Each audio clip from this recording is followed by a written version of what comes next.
Hello guys, unaangalia kwa mara ya kwanza na kusiu subscribe. Ngoja nikuoneshe namna ya kuinstall hiyo Euro Truck Simulator 2. Hatua ya kwanza nabonyeza hapo kwenye neno Euro Truck Simulator 2, then nakuja nabonyeza hapo kwenye neno bin kama inavyoonekana hivyo, then nakuja nabonyeza hapo juu kama inavyoonekana. Fuatisha stage hizi utaweza kuinstall safi kabisa game lako. Ni rahisi, utabonyeza hapo tena.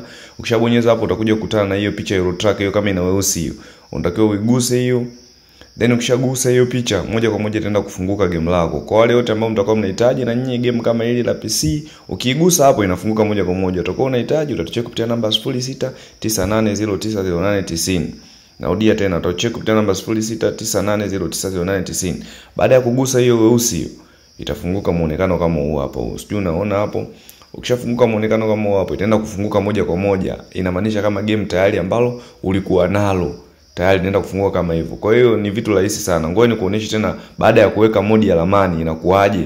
Yaani game baada ya kuletea modi ya ramani inakuaje. Ama basi sijaweka, nimeweka ramani tu. Nagusa hapo. Angalia sasa hapo. Huo nanilia hiyo namna ambavyo ramani zinakuepo. Muonekano tofauti tofauti, sijui Mbeya, sijui wapi mimi, sijui Mbeya, sijui wapi, maeneo tofauti tofauti. Lakini sasa hapo sijakufundisha namna ya kuweka ramani. Nitakufundisha mimi namna ya kuweka ramani. Hapo nimetoa kama kionjo tu. Lakini dhumuni kubwa lilikuwa ni kuelekeza namna gani ambavyo unaweza kainstall na namna gani ambavyo ramani inaonekana baada ya kuiweka. Usicomplicate mambo. Hapo mimi ndo nitaye kufundisha namna ya kuweka ramani. Ukitaka kujua utanicheck kupitia namba 0698090890.